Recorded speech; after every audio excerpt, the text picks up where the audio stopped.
Good evening, everybody, and welcome to Free to Play, the show in which I go on an epic quest to play every free-to-play game that has ever been invented in order to defeat an evil pig monster whose only weakness is free-to-play games. This is One Night at Flumptys. Or Flumptys. One Night at Flumptys. So, you might immediately recognize this menu screen as something very similar to another game that's come out recently and is a little bit of an internet sensation, Five Nights at Freddy's. Well, that's intentional, because this is a Five Nights at Freddy's parody fan game. Yes, it is. Yes, indeed. And it looks like fun. I'm a huge fan of the Five Nights at Freddy's series. I will be straight up about that one. But at the same time, I love everything they do, and I think that Scott Cawthon made a really cool series out of it. Let's see how this fan game holds up. Whether it's a true homage to the series or something pointless and dumb. I have been, playing Five Nights at Freddy's the whole time. So let's get it underway. Play game. Survive until 6 a.m. Of course, survival until 6 a.m. Now you jump in here, and this immediately looks pretty friggin' familiar. All right, we get the phone guy. What's up, phone guy? All right, so cameras. Hi, I'm Flumpty Bumpty. Hey, Flumpty Bumpty. I'm immune to the plot, and I can transcend time and space. Oh, cool. Also, I'm coming after you. You can figure out the rest. Have fun. That sounds like awesome. Oh, wow, that was quick. He is already on the move. There's Flumpty Bumpty. Hey, Flumpty. So, fucking, your worst nightmare running out of toilet paper. That's clever. That's the Foxy, by the way. Oh, shit, he's coming.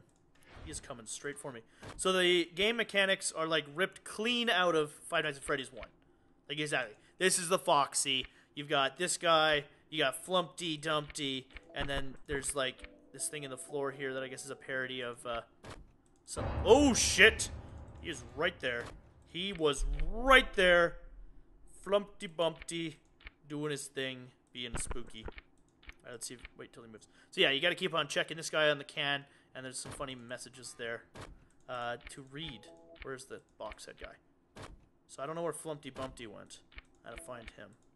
There's Flumpty Bumpty's coming down this side now. Let's open up this side. So both of them were coming down that side. Good timing. So it definitely feels a lot like Five Nights at Freddy's did. Almost exactly like Five Nights at... Oh, he's looking at me now. He's done reading the paper. He's done. He's still finishing up his dump. How was he there and all... I guess he's... So one of the things... That's weird. The movement is a little bit weird.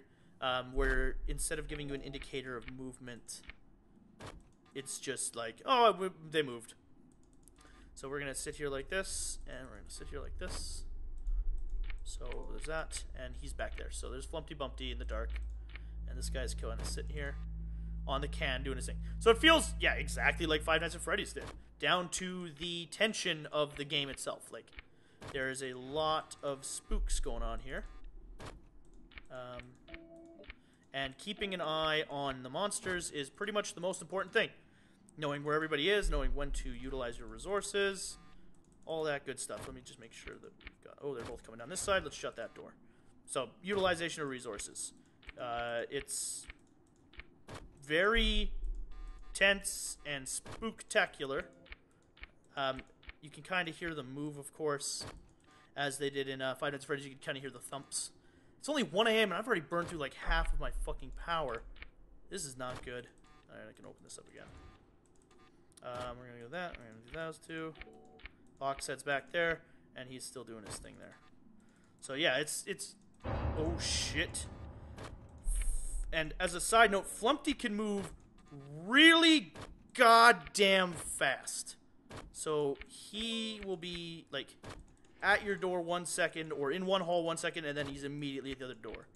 So there's a level of difficulty associated with this that is a little bit intense. Oh, we got him right there. I should probably close that.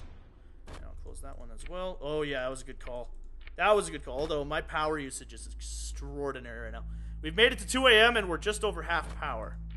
So those two are there. So I'm going to listen for the movement. You listen, there'll be movement. Alright, so there's the movement. He's there. He's right in front of my door, so I can open this one. And Flumpty Bumpty's there.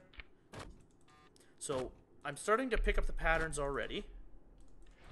And there definitely is a pattern to their movement here. There he is, and there he is, and there he is. Beautiful. Oh, see what I mean?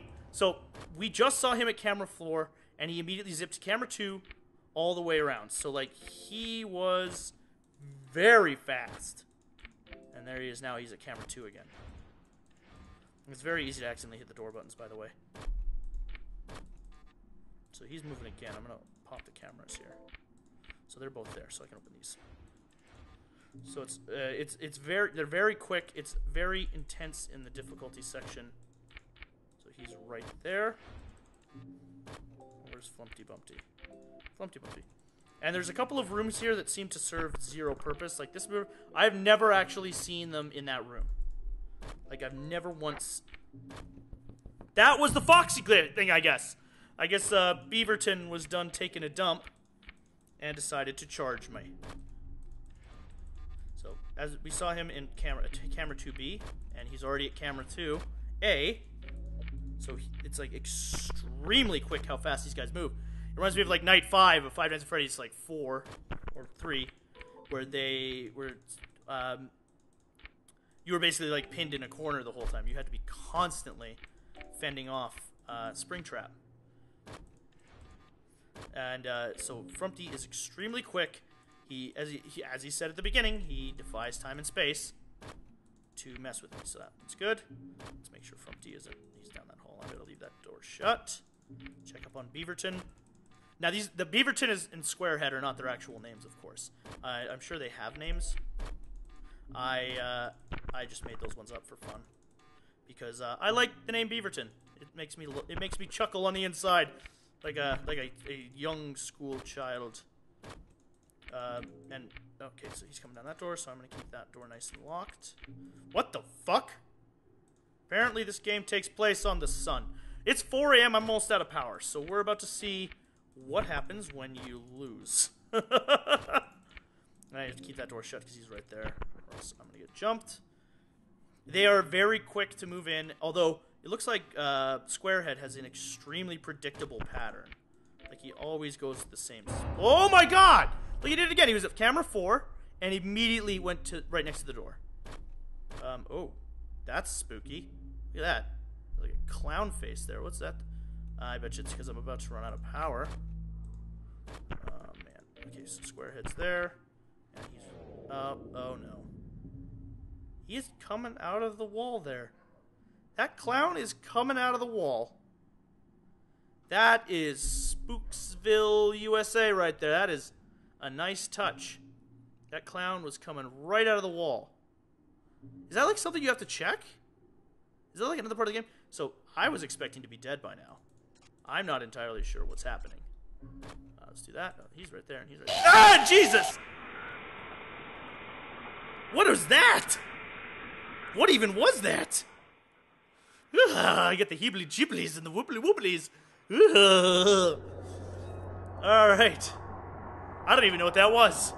Was that like the inside of Flumpty or something? Like, I don't know what just happened. That was weird.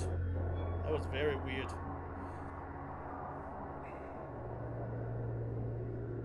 Alright. Now, shall we go for another round? I think we shall. Let us attempt to survive until 6 a.m. I've got kind of a better idea of how this works now. So I can kind of counter them a lot better. There's Flumpty Dumpty, and there's him. Man drinks lava and lives kinda. Flumpty kidnaps person because he felt like it. I guess that's as good a reason as any. Alright, so they haven't even moved yet. Okay. And, you should be watching the cameras. Yes, I should. So they're still sitting there. Oh, Flumpty's already started moving.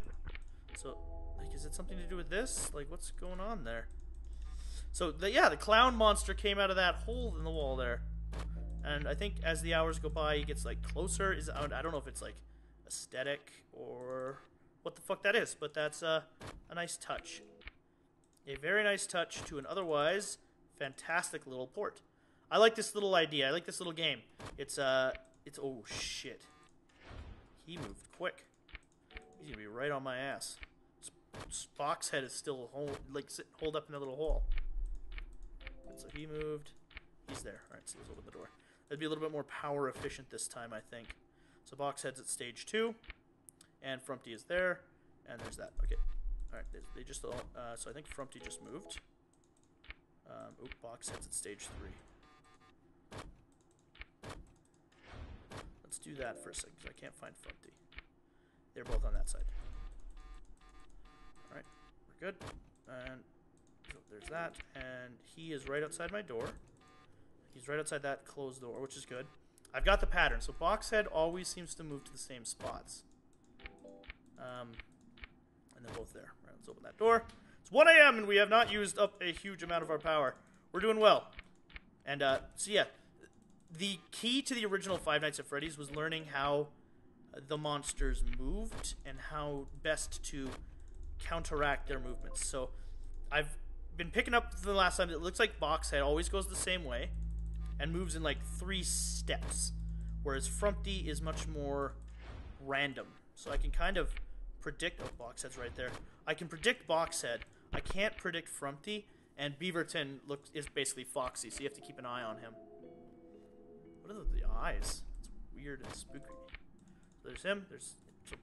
So Boxhead is now right outside my door. There's Flumpty right there. Let's sit right here. Wait. There's some movement. Boxhead's back. Flumpty's on that side. So let's open this door. And as I said in the last couple games, Flumpty is fast. I've been calling him Flumpty this whole time. I don't know why. I think it's because the Flumpty is funnier somehow. Okay, he moved again. Boxhead moved. He didn't. So I'm very paranoid about this door because Flumpty just fucking darts for that door. Like, he is so fast. I like how he gets like a little top hat and a little monocle as he approaches you. He gets closer and closer, and he gets like the little bits there. Keep an eye on you. That camera is still dead. It did like one thing that also seems to come up in this, which I really like. Oh, he's right outside that door. I gotta keep all those shut. God, it's only 2 a.m. and we're almost at a half power already. Fuck. But one other thing that they did, which I think is kind of interesting, is that the camera's cut out in different areas, and you can't use that camera while it's cut out. So you kind of lose sight of certain spots under certain conditions. Oh, God. See how quick he was? He was just in Hall 2B. And he immediately, like, teleported to right outside that door. So let's see, where are we here? So Boxhead has moved to stage 2, and Flumpty is right there. So, yeah, you kind of pick up their patterns, and you kind of learn how they work. And then you can predict them, and then once you got them predictable, you can counter them. Like right here, I can sit here. I'm not going to sit here and watch them. There's no point. Clownhead hasn't made an appearance yet, so that's... Holy shit, that was close. That was really close. I almost got Foxied there. I managed to dodge it. I outfoxed the fox. See, now camera 4 is gone, and now camera 3 is up. And we don't have any spooky clown man yet. He's outside my door, and I can't find Flumpty. Flumpty's probably in camera 4. Like a dick. I don't want to open any of those yet, though. There's Flumpty, and I'm gonna wait for a little bit more movement. There he is. So I'm gonna do this. I gotta relieve the power. Like, we're 3 a.m. and we're way low again. We are gonna lose this again. I feel like this is a little harder than the original Five Nights at Freddy's, but it might just be because I'm really wasteful with power. And when I played the original Five Nights at Freddy's, like, I barely squeaked by in a lot of these levels. Oh, Jesus, shit. Okay, so he's moved. But, like, there's a lot of these levels where I was just, like, barely making it. And, so it becomes very... Like, I'm almost out of power already. Shit. Let's go there, let's go there, let's go there, let's go. And Boxhead's back there. And yet it doesn't matter because at any time Flumpty can just appear at that fucking door. And I would not be surprised if he does. Oh no, I don't have that camera. Alright, so Clown Man has started making an appearance. That's cool. That's what that was! I don't know what that is, and it totally just kind of appeared. That's kind of terrifying. I don't know what that was. Looks like some sort of like aborted chicken monster. Oh shit. I'm about to get killed by aborted chicken monstrosity. I don't know what it was. I'm just gonna sit here for a little while and wait to die while I rant. But yeah, I don't know what that was. It was some sort of weird, terrifying chicken thing. But that's the thing that got me last time. That was like the big red. I thought that was like the inside of Flumpty or something. It might have been the inside of Flumpty. Ah, God! That's what Boxhead looks like? That thing is terrifying! Ugh. Ugh. Boxhead, what the fuck, man? You need to work on your pores. Your pores are terrible. But that's all for me. My heart can only take so much. That's One Night at Flumpty's, a parody fan game for Five Nights at Freddy's. And I think it captured the original pretty effectively. And it's free, so you can't really knock it. It might even be kind of an introduction to what Five Nights at Freddy's is like. Like, there was a little bit of mystery there, even. That weird, aborted chicken monstrosity that snuck up on me and killed me the first time, and that almost killed me the second time. I don't know what that is, but it looks like it's actually kind of fun. And if you've played the Five Nights at Freddy's game and you like it, you'll probably like this for the same twisted reason that I do. If you've never played a Five Nights at Freddy's game, this is a free game that plays exactly like it. It might be a good way to get into it. But I have been Matthew Carson, a man on an epic quest to play every free-to-play game in existence in order to awaken the fallen gods and return the world to its former state of glory. The Orange Hatter, of course. Thank you for coming by on this adventure to Flumptys and watching me lose twice. If you enjoyed this video, like and subscribe. We do free-to-play every Tuesday. It's a brand new free-to-play game every week. And if you have any free-to-play games to suggest, toss them in. I would love to play your games. Whatever game you can think of. If you make games, you have a free-to-play game you want me to try, I would love to.